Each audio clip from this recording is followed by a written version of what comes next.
बाह्य और अभ्यंतर दो प्रकार की साधना होती है।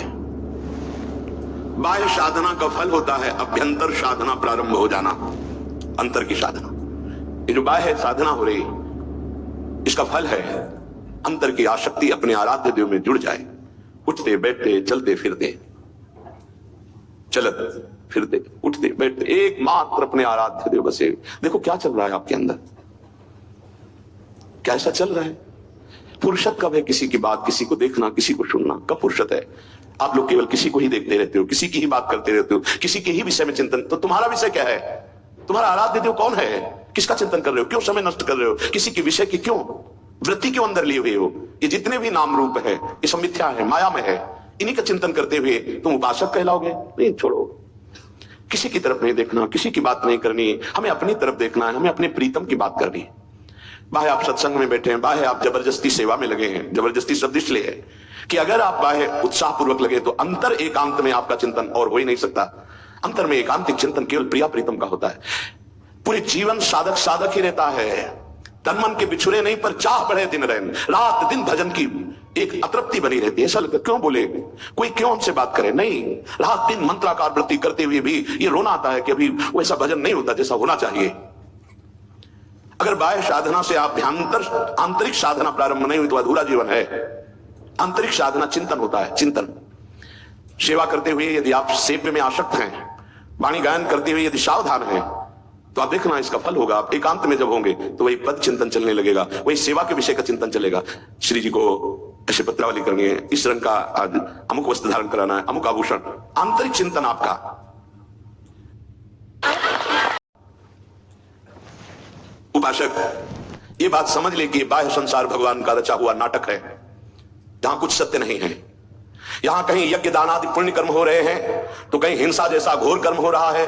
उपासक को दोनों में सम रहना है, शांत रहना है, न घोर कर्म से न शुभ कर्म से भागवतिक दृष्टि रखनी है। ये बहुत सावधानी, तब अंतर साधना प्रारंभ होगी। कहीं घोर कर्म हो रहा है, कहीं बहुत पुण्य हो रहा है, कहीं कोई पैदा हो रहा है, कहीं कोई मर रहा है, कहीं किसी का ब्याह हो रहा है, कहीं किसी का ब्याह संबंध विच्छेद हो रहा है। बड़ा खेल हो रहा है। हम इस खेल को देखने नहीं निकले।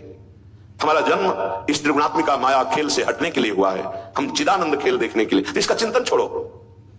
जैसे उपासक के सौभाग्य का विषय होता है जब गुरुजन उसके पीछे पड़ते हैं। तुम्हारे सौभाग्य है जो तुम्हें कोई टोक रहा है। जिस दिन उनको हृदय से पता चला कि तुम अवहेलना करते हो, कुछ नहीं हो तुम, तुम्हारा मार्ग अवरुद्ध हो जाएगा। उनके प्यार को, उनके दुलार को, उनके शासन को आप अवहेलना ना करें। जिस समय जो दिनचर्या है, अगर आप कृपा मान करके उसे स्वीकार करेंगे तो अभ्यंतर साधना प्रारंभ हो जाएगी। गुमान नहीं, तुम कुछ नहीं हो। तुमसे जो बात की जाती है, तुम्हें जो प्यार दुलार किया जाता है, तुम्हारे जो मन को आह्लादित किया जाता है, वो चुराने के लिए, प्रभु को देने के लिए तुम नहीं दे सकते। बीच में पोस्टमैन का काम करेंगे, तुम्हारे मन को चुराकर आराध्य देव को दे देंगे। अगर इस चेष्टा को यह माना जाए कि हमसे प्यार करते हैं, ये हमको दुलार करते, तो भूल में मत रहना। पूरे विश्व में एकमात्र आराध्य के देव के कार्य के सिवा संतों का कोई दूसरा कार्य नहीं होता। आपको डांटना है, आपको प्यार करना, दोनों कार्य केवल आराध्य देव की आज्ञा से, उनकी उपस्थिति में, उनके आदेशानुसार होता है। ऐसा मत समझना संतों की आंख तुम पर गई तो श्री जी का आदेश हुआ इसलिए तुम्हें देख रहे हैं। संत अगर तुमसे संभाषण कर रहे हैं तो श्री जी ने कृपा की, किससे बात करो इसलिए बात कर रहे हैं। नहीं समझ में आ रहा, अभी नहीं समझ में आ रहा। समय क्रॉस हो जाने तो, निकल जाने तो फिर समझ में आएगा। ये बार बार आपको अवसर नहीं मिलेगा। जो जगाया जा रहा है ना रोज, ये जगाया जा रहा है। खूब सोना, जगाने वाला नहीं मिलेगा। समय का इंतजार करो। आज जो तुम गुमान करते हो, आज जो तुम मनमानी करते हो, एक दिन तुम्हें रुलाएगा। ये मनमानी एक दिन तुम्हें पश्चाताप की आग में जलाएगा, क्योंकि यहां जो तुम्हें प्यार करेगा वो तुम्हारा शोषण करेगा। ध्यान रखना, तुम्हारी वृत्तियों का, तुम्हारे धर्म का, तुम्हारी आस्था का खिलवाड़ होगा।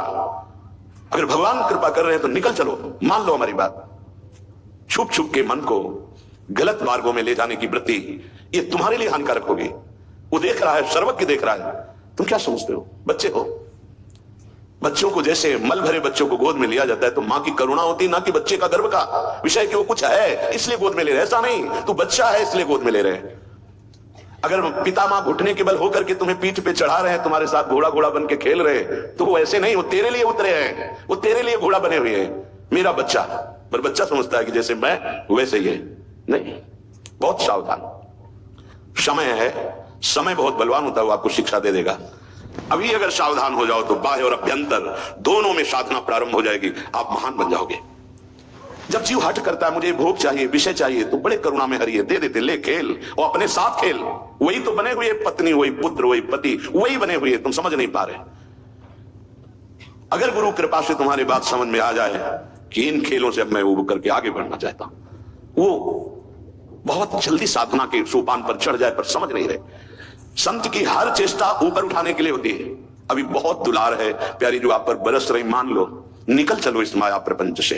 किसी की तरफ मत देखो, किसी का चिंतन मत करो। देखो तुम लोगों का बिहारी जो कि ऑफिस में रजिस्टर है, और रजिस्ट्रार रोज उसको देख रहा है, हर हृदय के रजिस्टर को। पक्का समझना, कोई हृदय ऐसा नहीं है जिसके रजिस्टर की जांच ना होती हो। पर जितना आप समर्पित हो उतना आपको डांट लगेगी, अगर समर्पित नहीं तो हाथ जोड़े जाते हैं। और ऐसे कहा जाता है कि देख लो आप देख लो, धिक्कार है यदि गुरुजन ऐसा कहे, गुरुजन ऐसा कहे, देख अगर अब दोबारा दृष्टि उधर गई तो इतना अधिकार दे देना चाहिए। तन मन प्राण गुरुदेव को समर्पित मेरा अधिकार ही नहीं। पर प्रायः इससे चूक हो रही है, इसलिए अभ्यंतर साधना का जागरण नहीं हो रहा। बाह्य क्रियाएं हो रही, अभ्यंतर साधना गुरु कृपा से जागृत होती है। ध्यान रखना, अभ्यंतर साधन मार्ग गुरु कृपा, उसी अभ्यंतर में भाव देह का प्रादुर्भाव होता है। जितना आप अपने आप को बचा के रखेंगे उतने अभ्यंतर में पर्दा लगा रहेगा, बाहरी तो आपका चलता ही रहेगा। और जितना आप अपने आप को समर्पित करते जाएंगे अभ्यंतर पर्दा हटता चला जाएगा। इस बात को अच्छे से समझ लीजिए। साधक को इस नाटक से हटना होगा। कहीं घोर कर्म, कहीं शांत कर्म, कहीं पुण्य कर्म, कहीं पाप कर्म इस नाटक में हो रहे हैं संसार के, तुम्हें हटना होगा। यहां तक कि तुम्हें अपने पास रहने वाले के भी जीवनचर्या के विषय में ज्ञान नहीं होना चाहिए। अगर आपसे पूछा जाए कि आपके बगल वाले कमरे में जो साधक रहते हैं उनकी दिनचर्या क्या है, तो आपका उत्तर यही होना चाहिए कि अपरिचित हैं हम। तब हमारी जो हृदय की बात है वो तुम पर लागू हो जाएगी।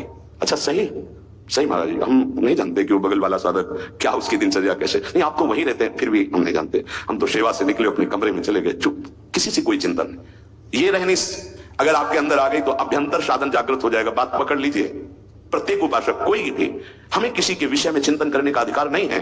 हमें प्रिया प्रीतम के विषय के चिंतन, अगर हमको करुणा है कि इसका मंगल हो जाए तो उसका अधिकार गुरुदेव और आचार्य को वो संभालेंगे। हम तो अपने हृदय को देख रहे हैं, हमारी सामर्थ्य नहीं कि हम उनको संभाल सके। इसलिए अगर हमारी प्रियता भी है तो हम प्रार्थना आचार्य और गुरुदेव से मन में करते हैं कि आप संभाल लेना, कहीं साधक भटक न जाए।